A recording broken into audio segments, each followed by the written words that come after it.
ജാഫറെ, ഓ അബ്ദു എല്ലാം കഴിച്ചോടാ? ഇല്ല കൃഷ്ണേട്ടാ, ഇന്നലെ ഉച്ചയ്ക്ക് ഭക്ഷണം കഴിച്ചുകൊണ്ടിരുന്നപ്പോൾ നാട്ടിൽ നിന്നൊരു കോള് വന്നു. അതിനുശേഷം ഒരു വക കഴിച്ചിട്ടില്ല.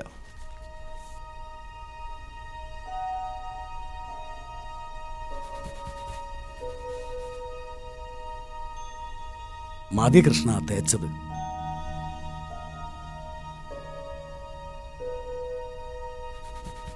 ഒരു മണിക്കൂറായി അബ്ദുക്ക ഇത് തുടങ്ങിയിട്ട്.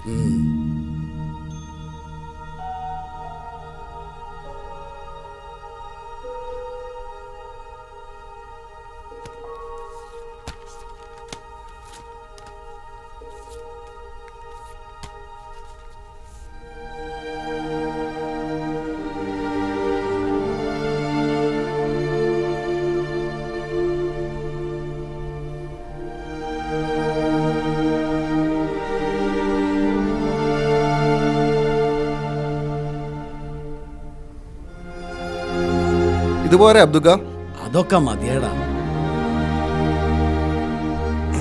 നല്ല കണം. അബ്ദുക്ക, ഞാൻ അടുത്ത് കാറിൽ വെച്ചിട്ട് വരാം.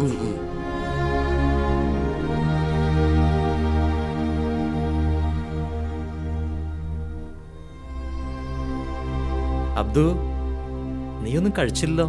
എന്റെ കൃഷ്ണ, നിനക്കറിഞ്ഞൂടെ, ഗൾഫുകാരൻ നാട്ടിലേക്ക് പോകുമ്പോഴും തിരിച്ചു വരുമ്പോഴും എന്തെങ്കിലും കഴിച്ചു കഴിഞ്ഞാ ചങ്കിലിങ്ങനെ ഇരിക്കും. അതുകൊണ്ടാ.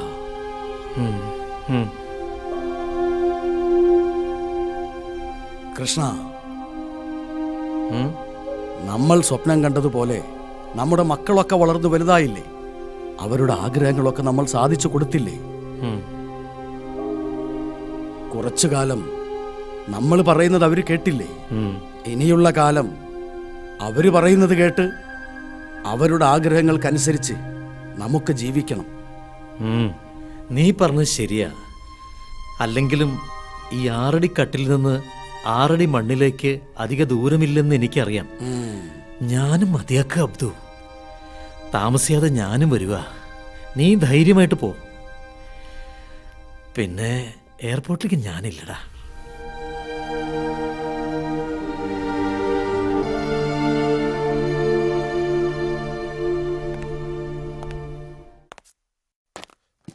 അബ്ദുക്ക, ടിക്കറ്റും പാസ്പോർട്ടൊക്കെ ഞാൻ ഹാൻഡ് ബാഗിൽ വെച്ചിട്ടുണ്ട്.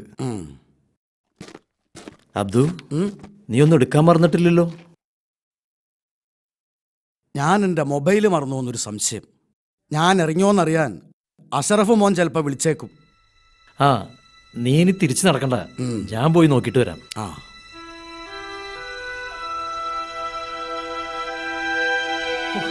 ഇതെവിടെയാണോ വെച്ചിരിക്കണതാവോ? ഇവിടെ ഒന്നും കാണുന്നില്ലല്ലോ. ദൈവമേ.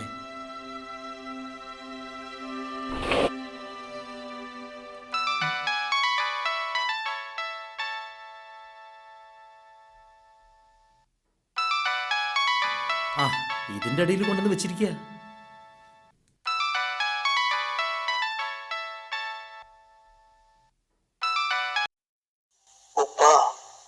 ഉപ്പ വിചാരിക്കുന്ന പോലെ അത്ര ടെൻഷൻ അടിക്കേണ്ട കാര്യമൊന്നുമില്ല. ഉപ്പാടെ പ്രായത്തിലുള്ള കുറെ പേരുണ്ട് അവിടെ.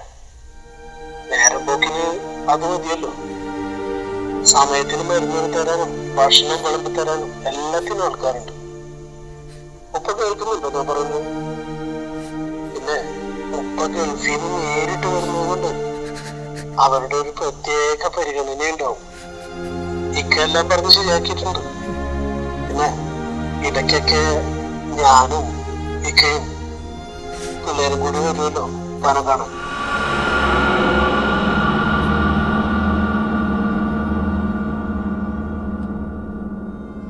ഉപ്പ ഉപ്പ, ഹലോ ഹലോ.